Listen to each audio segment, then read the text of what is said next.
Okay. So the next topic then is Noah's Ark. I have no problem with Noah's Ark. Did you know that something like 80 or 90% of the cultures around the world have a flood story? No, wait a second though. When you say you have no problem with it, we have to say what is your definition of it, because there's Oh, different okay, Christian sure. definitions of what that is. You know. Yeah, the biblical account of Adam and Eve in Genesis 6 and following, I have no Adam and Eve of Noah's Ark. I have no problem with that. The But animals entering in the ark. I have no problem with that at all. yeah, but see, still that's not defined, because you have the old Earth creationists who believe in a local flood, and the young Earth creationists say there was a global flood. So, So there's a huge difference there, because the global flood. well, who are you talking with? Them?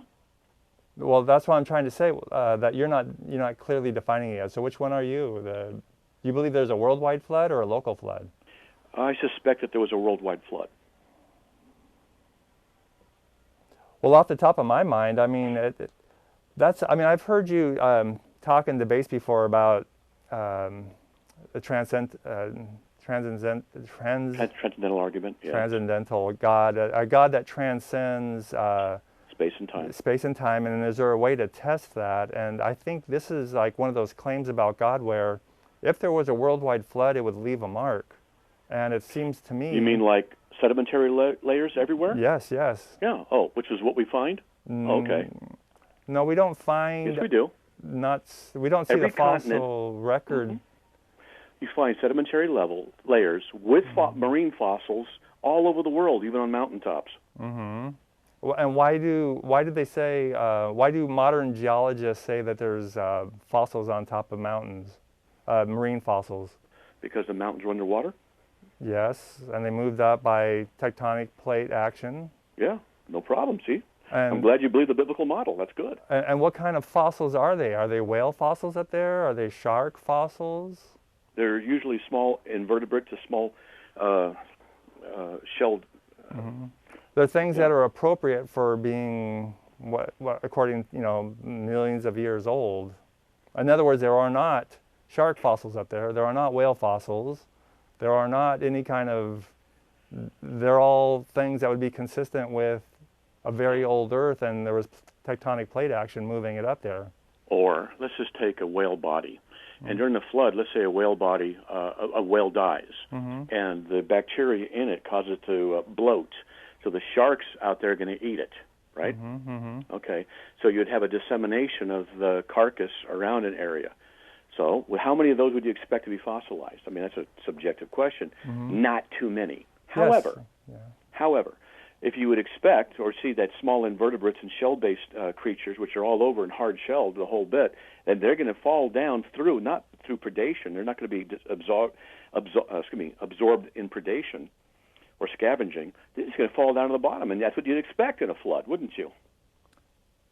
Well, I agree with you. Number one, I mean, kind of in general, fossilization is a very rare event. But they do find whale fossils. In fact, that's one of the evidences that some people give for evolution, is that they said, well, if evolution is true, which means that the whales are mammals and they actually migrated from the land, they were once land animals, we should probably find this certain kind of animal in this certain kind of area. And they've actually looked and found some of these animals. I can't remember which one. I can't remember which one. I think it was in Turkey or something. They actually found what they're looking for, but you're not going to find these on a mountaintop. Well, that's science. They found what they're looking for. Yeah, because there was a prediction that we find these kind of fossils, and we believe that this kind of land animal became like hippos are supposed to be pretty closely related to whales. I mean, like they give birth underwater and they spend a lot of time in water and things like that. But I can't remember the exact fossil sequence, but they made a prediction and they looked for it and they actually found some intermediaries. How do they know they're intermediaries? Well, I can't remember if it was exactly on this one. It might be where you can see the blowhole progressing from the nostril to the top of the head. You can see a progression. How do you know it's an intermediary? Now, here's the question. I'm serious. It's a serious question. How do you know? Well, the scientists are going to say to me, because it looks like it. Well, like I said, it's a progression of the blowhole. There's another one. There's a progression of the inner ear. There's some parts that they look at the ear. But okay, you're not hearing me. It's called homology. Because it looks like it, therefore it is. That's it. That's a science. That is science. You're telling me, well, it looks like it. They predict it. I could predict the same thing with intelligent design. And so you would expect to see that if God were to create various creatures at various times, that they would have a progression of the location of the blowhole in proportion to their formation. I could say the same thing and make a prediction and say you would expect this, you'd expect this, you'd expect that. And what? Because it looks like it? If I say, well, it looks like it, so that's how come I know. You say, that doesn't work. Then why would you use it? Because it looks like it. Wait a second. You know what? I prepared for an evolution debate one time on whale fossils, and I actually contacted this one professor who's kind of famous on whale fossils, and I had this certain theory that I had, and I ran it past him, and I said, what do you think about this for an argument for evolution? And his response was, well, as far as, he says, as far as I'm concerned, speaking for himself, it's like whales are mammals, duh. And it's like, think about it, they're mammals on the ground, they're land animals, and now they're in the ocean. If you see a shark and you see like a killer whale, they both look like fish, but they're not. There's one's a mammal and one's a fish. Yeah. Why would God, so the ID theory, your intelligent design theory, your creationist theory is like, there was no sharks at all, boom, God made a bunch of sharks. There was no whales at all, boom, God made a bunch of whales. Yeah. Why would he make whales as mammals, sharks as fish, and then it looks like there's a progression from whale, from land animal to whale? Why would he, unless he's trying to mislead people, it doesn't make sense that God would make a progression there. You're assuming there's a progression to begin with.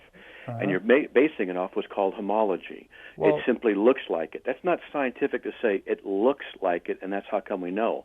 I forgot what the other term is, but there's a convergent evolutionary theory where you can have something that resembles another species, and they have no convergence, even within the evolutionary theory.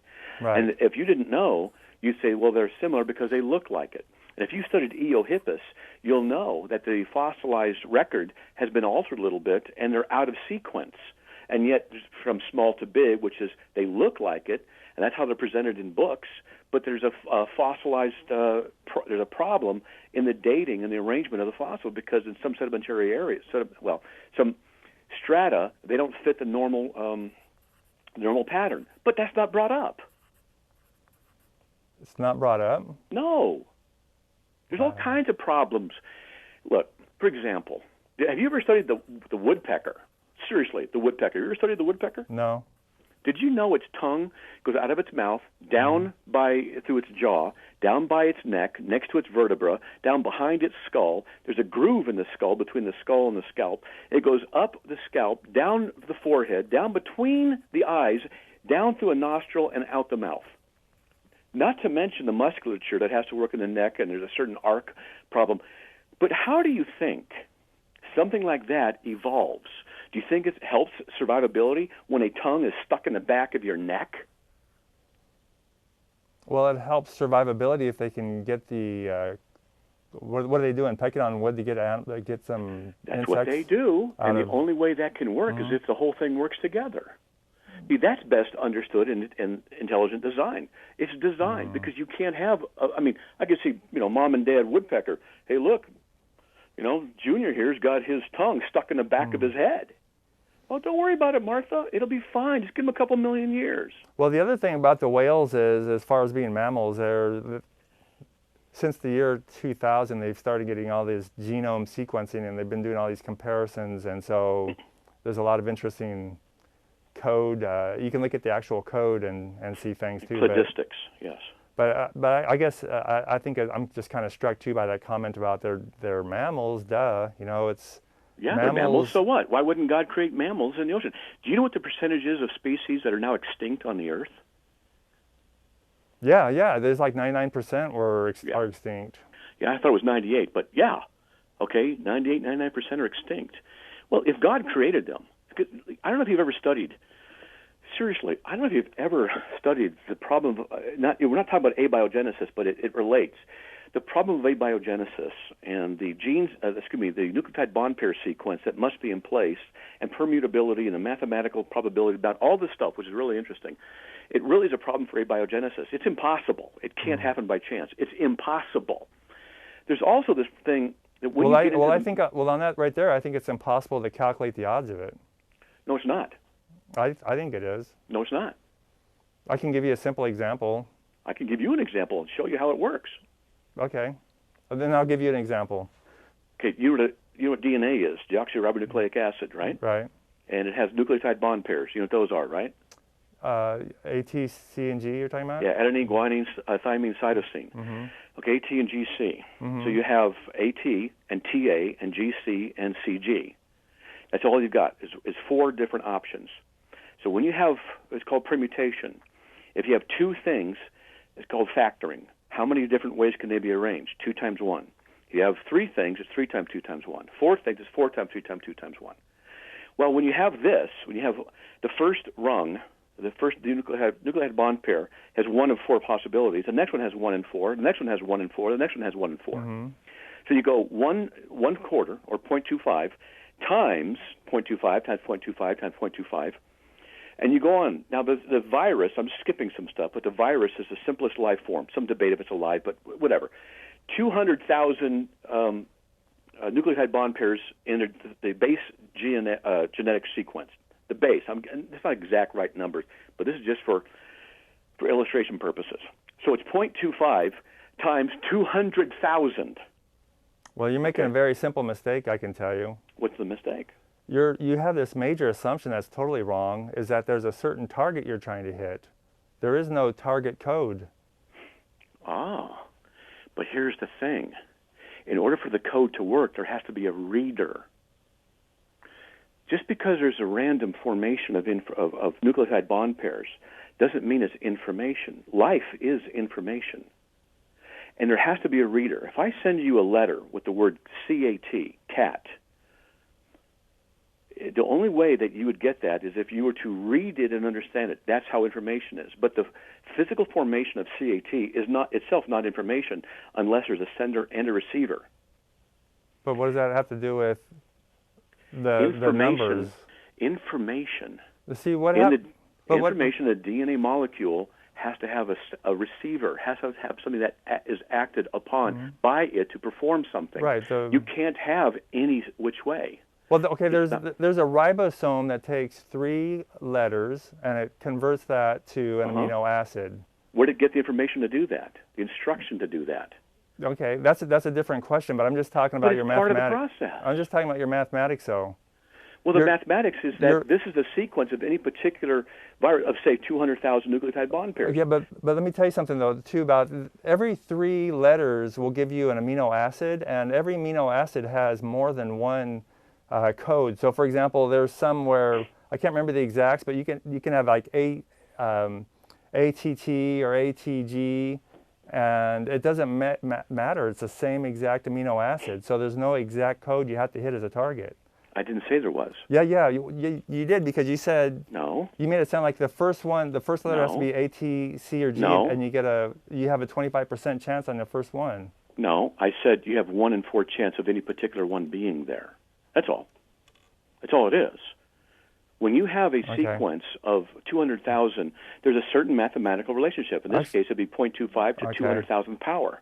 I mean, that's the odds of that. It doesn't mean that it's impossible. It just means that's the mathematical number. Well, see, actually, there's the opposite argument that if you look at like a certain code for a protein, and you see all these ATCGs and everything, and if you say, look, here's one way of coding this, how many different ways could I code this? There's an astronomical different ways you could code it if you wanted to. And that's actually one of the arguments for evolution, because when you actually look at the code, you can see in organisms where sometimes they just change by 1 bit, and it doesn't change the amino acid at all. It's just the underlying code. Right. And then sometimes there's another bit changes, and then you get a different amino acid, but then you still have the same protein. Yeah, except that the information has to be there in order for it to be altered. Plus, the folds in the protein molecules are also informational. Even the location of the folds are. Now, there's a thing called the universal probability bound, and what that means is this. that there's a mathematical maximum number of potential occurrences in the entire universe. If the universe were 18 billion years old, which it isn't, but 18 billion, and you were to calculate how many seconds there are in 18 billion years, how many particles there are, roughly 10 to the 80th, and the Planck's constant, 10 to the 40th, is the maximum number of times that a particle can change its state potentially. You have the number of particles, which is 10 to the 80th, times 40, times 18 billion years, which happens to be 10 to the 18th seconds. You get roughly 130, I think it's 136, or 10 to the 136 power, which is the maximum number of potential occurrences in the universe. If for 18 billion years, every single particle in the entire universe were changing its state 10 to the 40th times per second, you get 10 to the 136th power. When you get 0.25 times 200 to the 200,000th power, it's so far beyond that, it's incomprehensibly far beyond it. And yet people will say, yeah, life formed by chance. Not only do you have to have the molecule and the atoms, the molecule, the nucleotide bond pairs, in whatever order they're going to be. They can't just be in any. They have to have a certain sequence because they have to be read by something else that reads them in order for it to work. Well, let me give you a simple illustration to why I think that's a bogus calculation. Okay. If I said, for example, here's a bunch of cards I have. I show you my cards, and I say, what are the odds of me pulling out an ace of hearts? And I pull out an ace of hearts. What do you think the odds are? It's 52, which 110, 104, 208. 1 in 208, right? Well, some people might say there's cards. 52 cards. Sorry, I messed it up. Yeah. 1 in 52, sorry. Yeah, so some people might say 1 in 52. But see right there, you assumed it was a standard deck. What if if I removed the ace of hearts, or if I just have all black cards, the probability would have been 0. Or if I had a deck that was just all aces of hearts, the probability would have been 100%. So you don't know unless you know the basics. Now when it comes to how did life originate, nobody knows. So this is like saying, here's a bunch of cards. We don't know what's in there. What are the odds? And that's exactly what you did, is you said... No, it's not. Yeah, you can't calculate the odds of an unknown process. That's the bottom line. I didn't. I just said the odds of an existing molecule.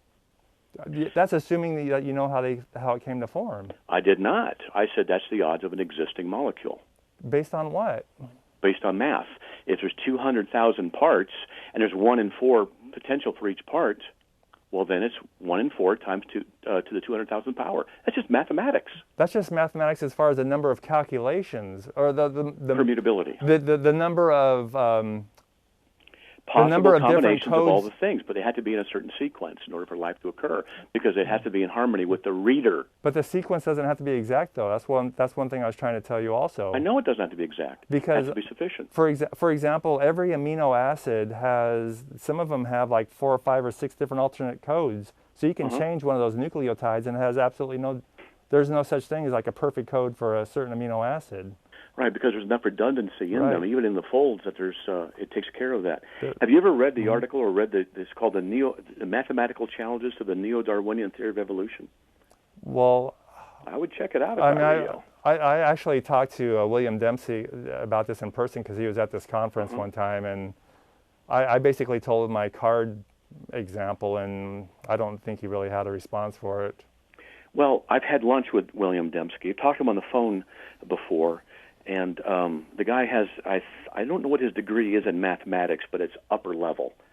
Maybe, and he's a Christian, Presbyterian, elder, maybe he was being polite with you. And I'm not trying to insult you in any way, but maybe he was just saying, I'll just let that go. Well, you know, another brilliant guy who's a Christian, evangelical, is Francis Collins, and he fully accepts that humans evolved from other animals, and he's a heretic. Well, he would say other people are scientifically naive, you know. So they can say it, but I'm just telling what the Bible says. He's a heretic. Well, he would say outside the camp of orthodoxy within scriptural revelation. So when you say he's a heretic, you're saying he's interpreting the Bible wrong, and he's saying you're interpreting the Bible wrong. You're trying to make it, teach science, which it's not intended to do. So the Bible is not a scientific book, but it doesn't contradict science either. Okay. You want to summarize something? Summarize this, and we'll move on to the next one. Oh, no, I think we've gone. Let's just move on to the next one. We kind of really digressed in this, which is kind of fun. Yeah, and I think we're going over time here. That's all right. So, yeah, a lot. So we'll probably have to shorten this one up here. This is your favorite topic. Is morality grounded in God?